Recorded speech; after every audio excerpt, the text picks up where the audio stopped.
సమాజంలో పెరిగిపోతున్న నిరుద్యోగ సమస్యలను పరిష్కరించేందుకు తాను శాసన మండలిలో చర్చించేందుకు కృషి చేస్తానని పట్టభద్రుల ఎమ్మెల్సీ అభ్యర్థి బిఎన్ రావు అన్నారు. నగరంలో ఆయన మీడియాతో మాట్లాడుతూ తనను పట్టభద్రుల ఎమ్మెల్సీ ఎన్నికల్లో అత్యధిక ఓట్లు వేసి గెలిపించాలని కోరారు. గ్రామీణ ఆర్థిక వ్యవస్థను బలోపేతం చేయాలని, వ్యవసాయ ఉత్పత్తులు పెంచి అనుకూల వ్యాపార వాతావరణాన్ని పెంపొందించే విధంగా ప్రయత్నిస్తానన్నారు.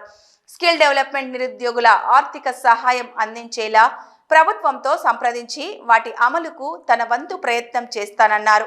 అలాగే సమాజంలో సాంకేతిక నైపుణ్యత శిక్షణతో పాటు పారిశ్రామిక రంగాన్ని బలోపేతం చేసి చిన్న గ్రామీణ పరిశ్రమలను ఏర్పాటు చేసి వాటికి తగిన ప్రోత్సాహాన్ని అందే విధంగా ప్రయత్నిస్తామన్నారు. ఈ కార్యక్రమంలో పలువురు వైద్యులు పాల్గొన్నారు.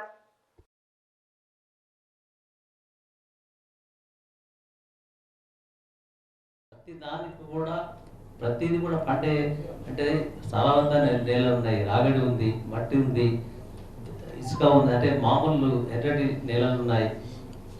మీరు హిమాచల్ ప్రదేశ్, కాశ్మీర్ పోతుంటే అక్కడ డ్రై ఫ్రూట్స్ ఎందుకు పండుతుంటాయి అంటే అట్లా క్లైమేట్ అట్లా ఉంటుంది, ఆ ల్యాండ్స్ కూడా అట్లా ఉంటాయి.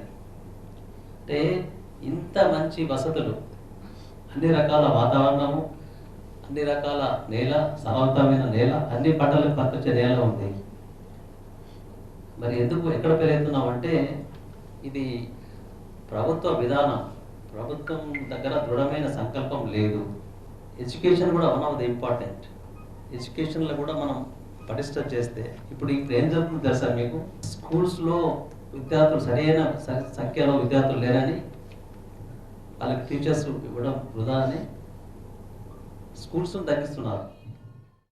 యువకులు ఎవరైతే ఉన్నారో నిజంగా 40% ఆఫ్ పాపులేషన్ ఇండియాలో యువకులే. మన బలమే యువకులు. సో ఆ యువకులు పక్కదారి పట్టకుండా ఇలాంటి వ్యసనాలకు బానిసలు కాకుండా చూడాల్సిన బాధ్యత ప్రజలందరికీ, ప్రజాప్రతినిధులందరికీ.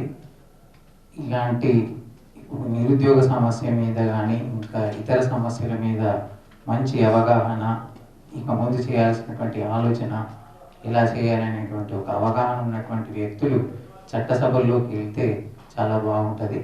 చట్టసభలు ఎందుకంటే ఎన్ని పెద్ద సమస్యలు ఏవైతే ఉన్నాయో అవన్నీ కూడా చట్టసభల్లోనే, చట్టం ద్వారానే వ్యవస్థలను మార్చాల్సినటువంటి అవసరం ఉంటుంది, మార్చగలుగుతాం.